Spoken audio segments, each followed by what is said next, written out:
তো এই হচ্ছে আমাদের পুজোর দিন সকালে মায়ের ঘর সাজানো হচ্ছে, এখন মামারা সবাই সাজাচ্ছে। আর এদিকে মামি হচ্ছে ঘাস আর দুব্বো আলাদা আলাদা করছে, বেলপাতা আলাদা করছে। আর এই যে হচ্ছে আমাদের মায়ের পায়ের চরণ, মা স্বয়ং এসেছিলো। আর এখানে আমাদের একটু ঢাক বাজানোর কম্পিটিশন হচ্ছে, আমার মায়ের সবাই আর কি ঢাক বাজানোর কম্পিটিশন হচ্ছে। দেখো এই যে কাঠটা সুন্দর হচ্ছে, অবশ্যই জানাবে কমেন্টে কার ঢাক বাজানোটা সুন্দর হয়েছে।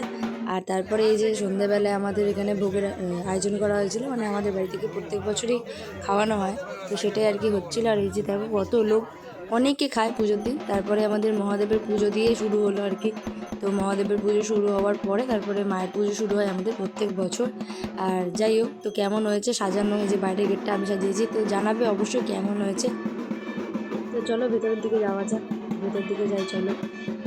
আর এই যে এখানটা যেটা দেখছো তোমরা, যে মালা রাখা আছে, এটা হচ্ছে আমাদের মায়ের পায়ের চরণ, মা স্বয়ং এখানে এসে বসেছিল।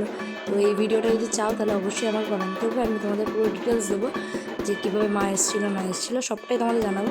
আর এই যে আমাদের মা, কেমন লাগছে দেখো তোমরা, মায়ের মুখটা কেমন লাগছে অবশ্যই ভিডিওটা লাইক অ্যান্ড শেয়ার করে দিও।